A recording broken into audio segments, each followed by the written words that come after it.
Gwan, Martyr of the Korean independence movement. Gwan was born to a revolutionary family. She was the third generation of independence fighters in her bloodline. She was born and raised in Chuncheon, Korea, and after the age of 8, lived under Japanese rule.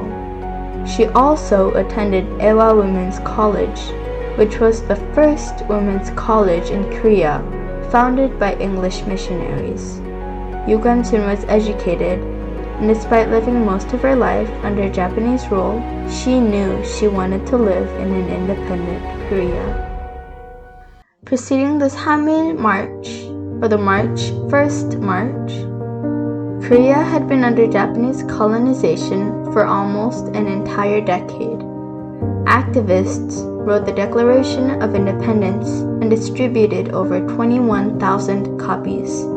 The march was organized by 33 independence fighters, and many people planned to attend to protest the Japanese colonization of Korea. The declaration was to be read aloud by delegates at 2 p.m. in various locations. The document was a collaboration of the Korean people, united in looking for independence and freedom from the Japanese government. The march was inspired by the 14 points made in the aftermath of World War I by U.S. President Woodrow Wilson, specifically the 5th point, which made a statement to quote-unquote adjust colonial claims. They believed that they had the right to independence. The Korean people aspired once again to be an independent country. Through the encouragement of Gwan, she and a few girls who attended Ewa Women's College participated in the March First movement against the warnings of the school. This was one of the first protests against the Japanese invasion and colonization of Korea. There, the newly formed Declaration of Independence was indeed read aloud, and many came together to protest. The march spanned across the country in areas such as Busan and Seoul. Of this 46-day movement, the march was most significant of the many that followed, because it marked a turn in the passiveness of the Korean people. This one march led to the multitude of others afterwards, beginning a movement that brought the Korean people together against one cause for the first time. This march was supposed to be a non-violent, peaceful demonstration, but grew rowdy as the protesters loudly shouted and cheered "만세." This angered the Japanese police. After the march was stopped by the Japanese colonial police, Gwan joined another student demonstration on March 5th. As a reaction to the continuous protests taking place in Korea, the Japanese government shut down schools on March 10th, forcing Gwan to return home. However, she did not lose faith in an independent Korea. Inspired by the demonstrations and marches occurring all over the country, Gwan began planning a protest of her own in her rural hometown. She only had 2 weeks to prepare. Through burning candlelight and the bright moon, she made flags to use in the protest by hand, which were famously drawn incorrectly because she had not seen a Korean flag before.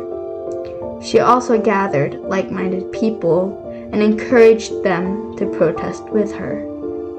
When she lit a torch on top of a mountain to announce the beginning of the protest, 24 torches lit in confirmation of their participation, and on April 1st, over 3,000 people showed up to Aona Marketplace in Chuncheon, where they peacefully protested.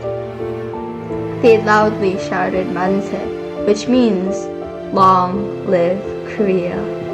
The Japanese police opened fire into the crowd, killing 19 people and injuring 48 more. This protest was among 1,542 independent protests all across Korea from March 5th to April 15th, 1919. Yu Gwan-sun was put on trial for sedition and was sentenced to 5 years, which was unusually long. She was imprisoned in Seodaemun Prison, cell number 8. Yu Gwan-sun shared this cell with so many people that the women there could not lay down at one time. She shared this area with other independence fighters, such as Kim Hyang-hwa of Kiseng or Courtesan, or Kwon Era, another student from Ewa College.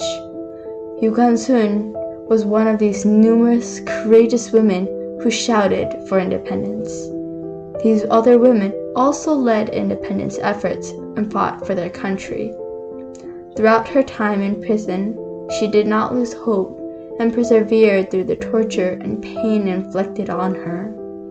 On March 1st, 1920, Yu Gwan-sun once again organized a protest in celebration of the 1-year anniversary of the March 1st protest.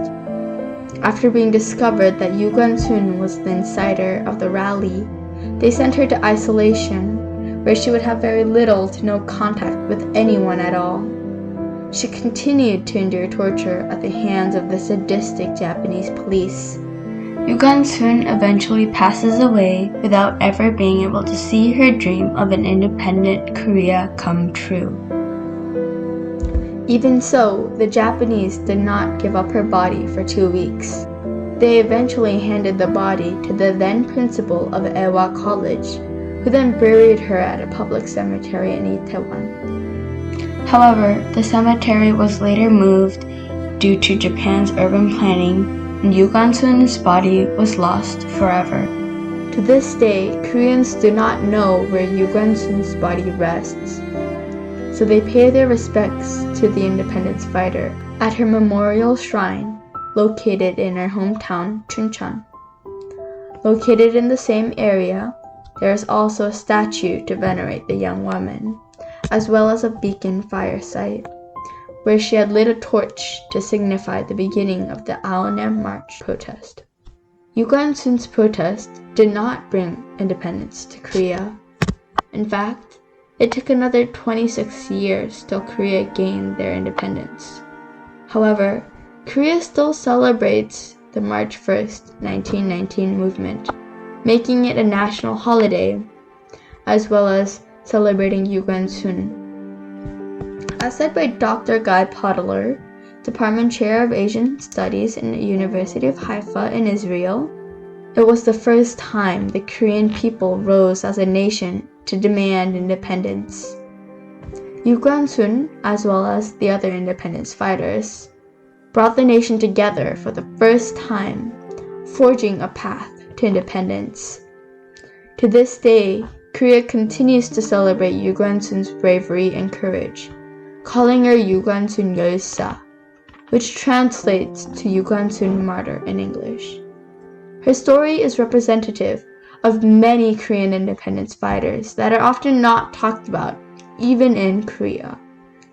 Her story is one of the ordinary that persevered through extraordinary feats, fighting against the Japanese might of guns and brute strength with words and resolution. Her story is one of many that fought and died for their country.